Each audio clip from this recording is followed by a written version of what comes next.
तो आपका coding with facts में आपका स्वागत है। आज हमारा एसक्यूएल से रिलेटेड सेकंड ट्यूटोरियल है।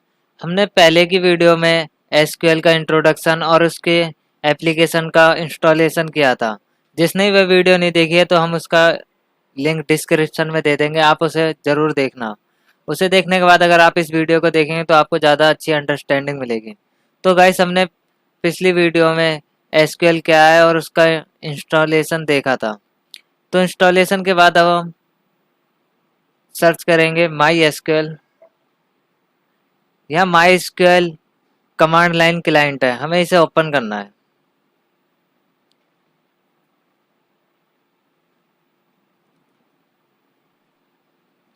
वहां पे हमने पासवर्ड क्या डाला था, रूट। आपको एक बेटर और अच्छी चीज बताता हूँ, अगर आप इसका पासवर्ड गलत डालेंगे ना, जैसे हमने पहले रूट डाला था बट हम यहाँ पे कुछ भी डाल देते हैं एक्स वाई जेड, और उसके बाद जब हम एंटर करेंगे ना तो ये स्क्रीन से इनविजिबल हो जाएगा और आपको लगेगा शायद हमने गलत इंस्टॉलेशन करा है या फिर कोई दिक्कत है जिसकी वजह से हमारा ये प्रोग्राम और ये एप्लीकेशन सॉरी चला नहीं। तो बट ऐसा नहीं है एक्चुअली, इसमें ये हाँ बट इसमें ये दिक्कत है, ये एरर शो नहीं करता, स्क्रीन इनविजिबल हो जाती है जिससे हमें लगता है कि हमारा एप्लीकेशन गलत इंस्टॉल हुआ या फिर कोई वायरस वगैरह आ गया, बट ऐसा नहीं है। हम दोबारा से ओपन करेंगे और इस बार हम सही पासवर्ड डालेंगे। मैं इसका साइज इंक्रीज कर लेता हूँ थोड़ा।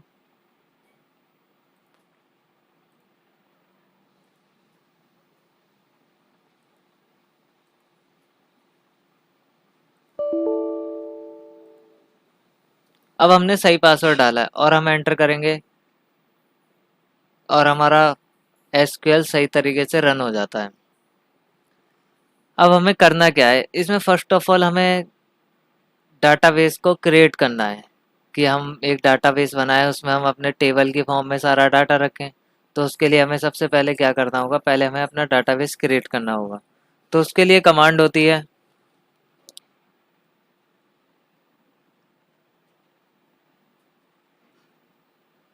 Create database. डाटाबेस का नाम, आप इसका नाम कुछ भी रख सकते हैं, एक्स वाई जेड जो आपकी विश हो। हम लिखेंगे लेकिन यहाँ पे अपने डाटाबेस का नाम कोडिंग लिख लेते हैं, कोडिंग। और इसे सेमीकोलन लगा के टर्मिनेट करेंगे। यहाँ पे लिखा आ गया वन रो अफेक्टेड, इसका मतलब हमारा डाटाबेस में हमारा डाटाबेस बन चुका है। अब हमारा दूसरा काम है कि इसमें हम टेबल बनाएं। तो उसके लिए पहले हमें इस डाटाबेस को यूज़ करना होगा जो हमने बनाया है। तो उसके लिए हमारा की कमांड होगी यूज़ डाटाबेस, कौन सा हमारा कोडिंग। तो हम कोडिंग लिखेंगे और सेमीकोलन लगा के टर्मिनेट कर देंगे, डाटाबेस चेंज।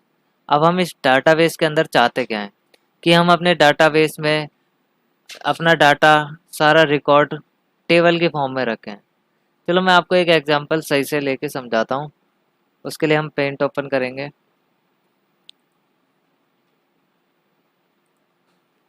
अब हम चाहते क्या हैं कि हमारा डाटा टेबल की फॉर्म में स्टोर हो। तो उसके लिए हम पहले टेबल बनाते हैं। मैंने पहले से ही बना के रखी है ताकि वीडियो ज़्यादा लंबी ना हो। हम यहाँ पे ले लेते हैं एम्प्लॉय आईडी और यहाँ पे ले लेते हैं एम्प्लॉय नेम।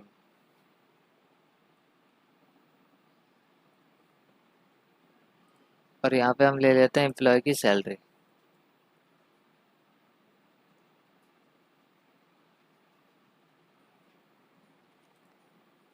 और ये हम टेबल किस नाम से चाहते हैं, हम चाहते हैं इस टेबल का नाम ईएमपी, एम्प्लॉय के नाम से इस टेबल का नाम हम चाहते हैं। यहाँ तक तो ठीक है। अब लेकिन गाइस, हमें इसमें सबसे मेन चीज़ जो है, हमें इसके टाइप का बहुत, डाटा टाइप का बहुत ध्यान रखना है। जैसे एम्प्लॉय आईडी किसी की होगी 101 मान लीजिए, यहाँ पे एम्प्लॉय का नाम राम मान लीजिए और उसकी सैलरी 5000 मान लीजिए। तो गाइस, जैसा कि आप देख रहे हैं कि यहाँ पे हमने एम्प्लॉय आईडी इंटीजर की फॉर्म में ली है और यहाँ पे हमने राम स्ट्रिंग की फॉर्म में लिया है और यहाँ पे सैलरी हमने फिर से इंटीजर की फॉर्म में ली है। तो हमें इसका डाटा टाइप का भी ध्यान रखना होगा कि ये इंट है, ये वेर कैर है। स्ट्रिंग की फॉर्म में इसका एक फ्लेवर होता है वेर कैर, जो मैं आपको अभी आगे बताऊंगा। और ऐसे ये अगेन इंट है। गाइस, इसके साथ साथ मान लीजिए हम एक और एम्प्लॉय का एंट्री कराते हैं। मान लीजिए उसका आईडी सेम है और उसका नेम डिफरेंट है, लेकिन हम जब दोबारा से उसी एंट्री को करेंगे तो इसके लिए हमें दिक्कत होगी, क्योंकि अगर एम्प्लॉय आईडी सेम होगी तो हम उस बंदे को कैसे ढूंढेंगे, उसका नाम, सैलरी वगैरह। तो इसके लिए हमें कांस्ट्रेंट का यूज करना होता है। अब आप कहेंगे कांस्ट्रेंट क्या होती है? तो वो एक काइंड की वैलिडेशन होती है। जैसे कि यहाँ पे हमने 101 एम्प्लॉय आईडी दोबारा एंटर करी है। अब हमें यहाँ पे ना एक कांस्टेंट लगा सकते हैं ताकि हमें कोई यूनिक वैल्यू मिले। उसके लिए हम यूनिक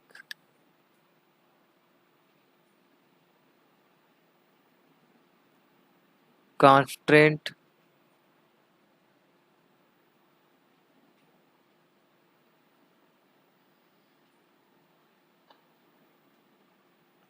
यूनिक कांस्टेंट लगा सकते हैं।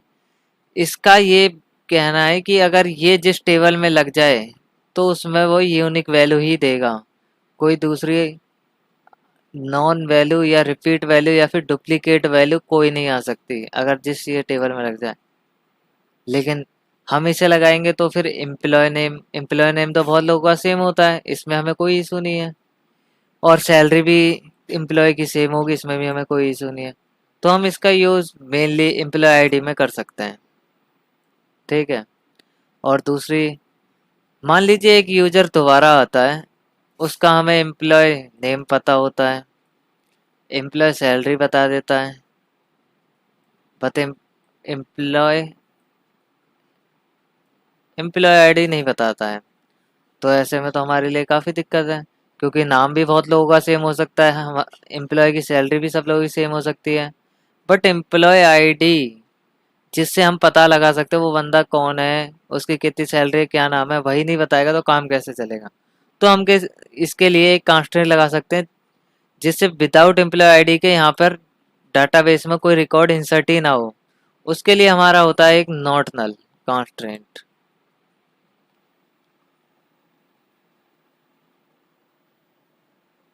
नॉट नल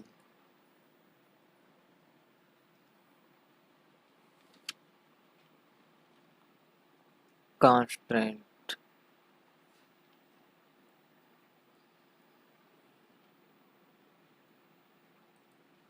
उसके लिए होता है नॉट नल कांस्टेंट। अगर हमें जिस भी टेबल में इसको लगा देंगे तो वहां पर कोई नल वैल्यू आ ही नहीं सकती है। तो हम इजिली जब तक एम्प्लॉय आईडी नहीं देंगे तब तक कोई वैल्यू इंसर्ट ही नहीं होगी।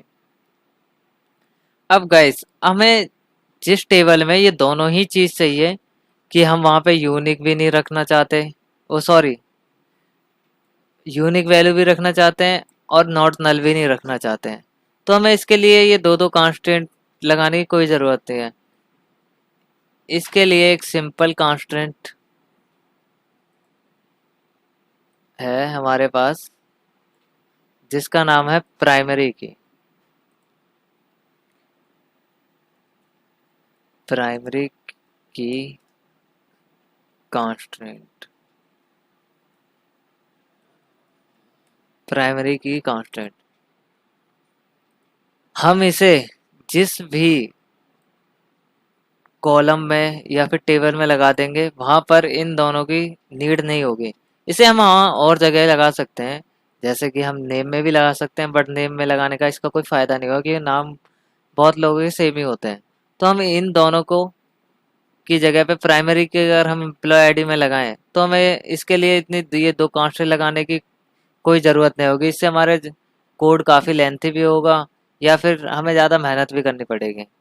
तो हमारे लिए बेटर होगा कि हम प्राइमरी की लगा दें, इजी रहेगा हमारे लिए। तो चलिए, और एक कांस्टेंट मान लीजिए आपके लिए मैं बताता हूँ। हाँ जी, मान लीजिए एक है यूज़र जिसकी डाटाबेस में जो गलती से उसकी सैलरी नेगेटिव में कर देता है। नेगेटिव में वैसे तो होती नहीं है सैलरी, लेकिन बाई चांस मान लीजिए वो प्लस में ही थी, लेकिन उससे गलती से माइनस का साइन लग गया और उसने -12,000 कर दी सैलरी उसकी। तो हम चाहते हैं कि ना उसकी वैल्यू कभी नेगेटिव में इंसर्ट ही ना हो, हमेशा इंसर्ट हो तो वैल्यू पॉजिटिव में ही इंसर्ट हो। तो उसके लिए हमारे पास एक कांस्टेंट होती है, चेक कांस्टेंट।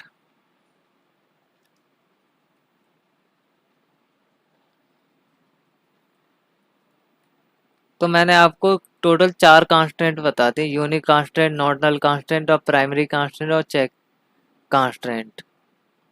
बाकी की हम टेबल बनाएंगे, वैसे वैसे मैं आपको बताता जाऊंगा।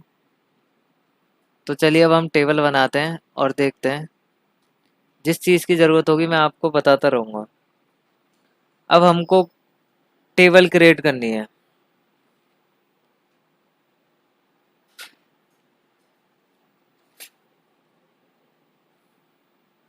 तो लिखते हैं क्रिएट टेबल। टेबल का नाम हमने ईएमपी ले लिया, फिर सेमीकोलन स्टार्ट किया, एम्प्लॉय आईडी ले ली। अब यहाँ पे हमने इंट लिया है, इंटीजर लिया है। इसके अंडर में मिनिमम 8 to 14 कैरेक्टर आ सकते हैं। अगर हमें इससे बड़ा लेना हो या फिर इससे छोटा लेना हो तो उसके काफ़ी 4 फ्लेवर आते हैं इंट के। एक आता है टिनी इंट,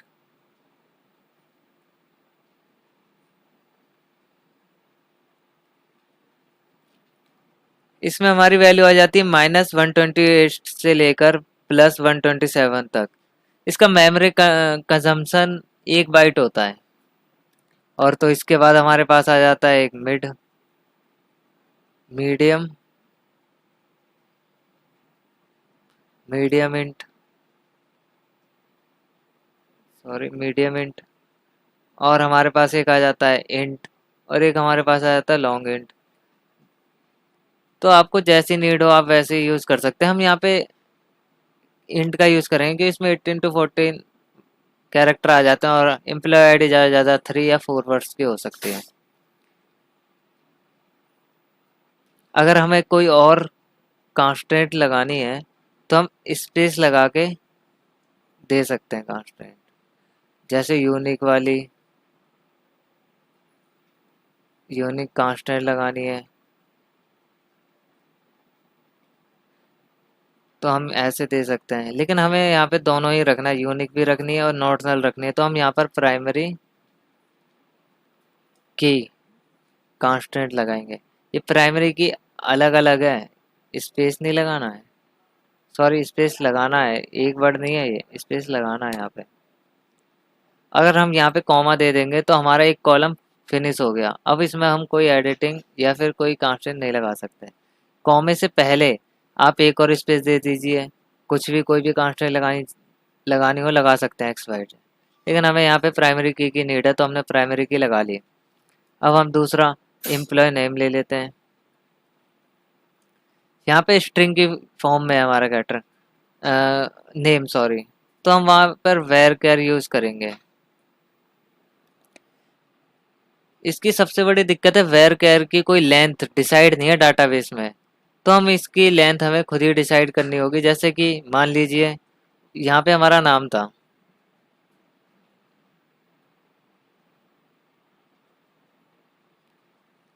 जैसे राम है, तो आर एक वाइट है। अगर यहाँ पे हम एक बाइट डिक्लेयर करेंगे तो केवल आर ही आएगा, इसलिए हम यहाँ पे ज़्यादा, क्योंकि हर नेम की लेंथ सेम नहीं होती, सबकी ऊपर या नीचे हो सकती है, तो हम मैक्सिमम 20 ले लेते हैं।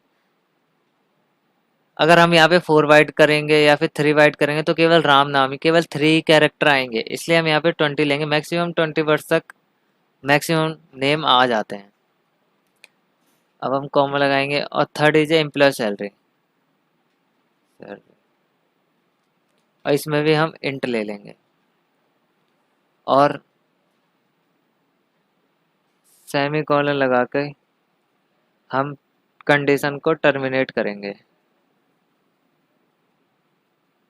और हमारी टेबल बन चुकी है। अगर हमें इसका स्ट्रक्चर देखना है तो हम इसके लिए डिस्क्राइब कमांड रन करेंगे, इससे टेबल का स्ट्रक्चर हम देख सकते हैं। देखिए एम्प्लॉय आईडी हमने इस पे यहाँ पे इंटर डाटा टाइप, और इस ये नल नहीं हो सकती, यहाँ पे नल कोई वैल्यू नहीं आ सकती। हमने यहाँ पे की लगाई है प्राइमरी की और डिफॉल्ट नल, और वेर केयर में भी हमने यहाँ पे नल वैल्यू आ सकती है ये, क्योंकि यस है। हमने यहाँ पे कोई प्राइमरी की नहीं लगाई और यहाँ पे भी कुछ नहीं लगाया, और यहाँ पे नल डिफॉल्ट में नल है, और ऐसी सेम इंट में भी है। तो मतलब हम यहाँ से देख सकते हैं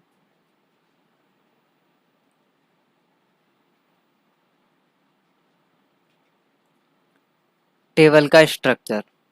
अब बात आती है हमें इसमें डाटा को इंसर्ट करना है, तो उसके लिए हमें दूसरी कमांड रन करनी होगी। तो उसके लिए आएगा इंसर्ट इनटू, किस टेबल में करनी है, ईएमपी में। ईएमपी में करनी है तो हमें ना, जैसे हमने सीक्वेंस में दे रखा है, पहले ईएमपी आईडी, फिर ईएमपी नेम, फिर ईएमपी सैलरी, हमें उसी सीक्वेंस में डाटा को एंटर करना है। जैसे 101 ले लिया, नेम ले लिया हमने सोनू, उसकी सैलरी हमने ले ली 5000, सेमीकोलन लगा के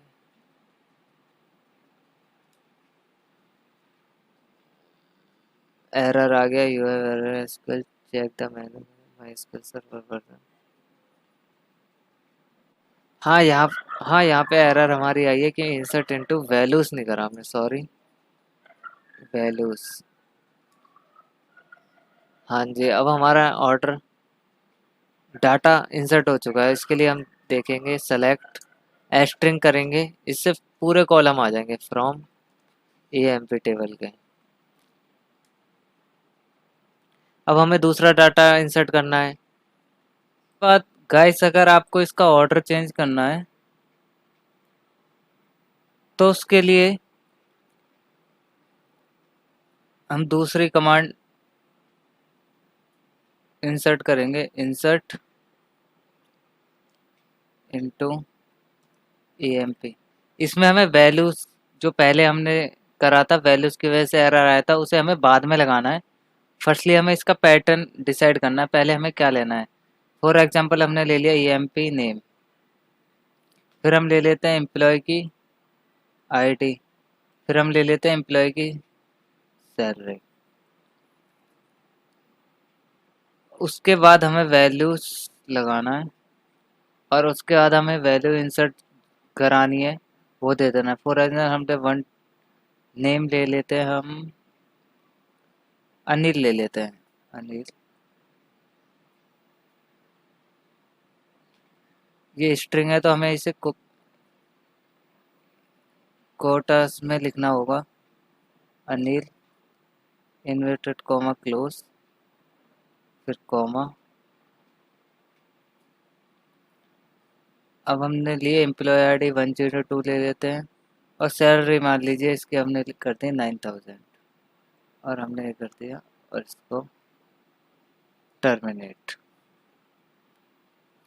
इसी टाइप से हम एक और इंसर्ट करा लेते हैं।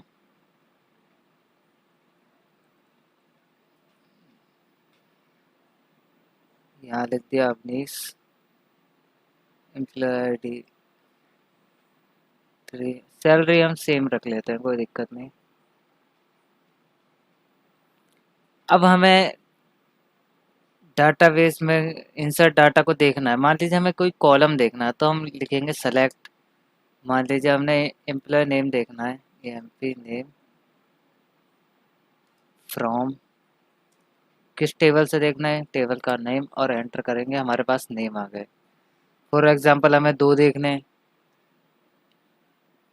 फिर करेंगे हम select employee name comma employee ID from table का नेम, एंटर करेंगे, आ जाएंगे। और हमें अगर सारे डाटाज देखने हैं तो हम सेलेक्ट स्ट्रिंग लगाएंगे फ्रॉम emp, तो हमारे टेबल के सारे डाटा आ जाएंगे। हम एक और डाटा इंसर्ट करा लेते हैं, फॉर एग्जांपल 104 सूरज। सैलरी हम कर देते हैं इसकी 10,000, हो गया। और सेम कमांड हम सारा डाटा सेलेक्ट कर लेते हैं। तो गाइस इस ट्यूटोरियल में बस इतना ही। अब मिलते हैं हम नेक्स्ट वीडियो में। Thank you for watching my video.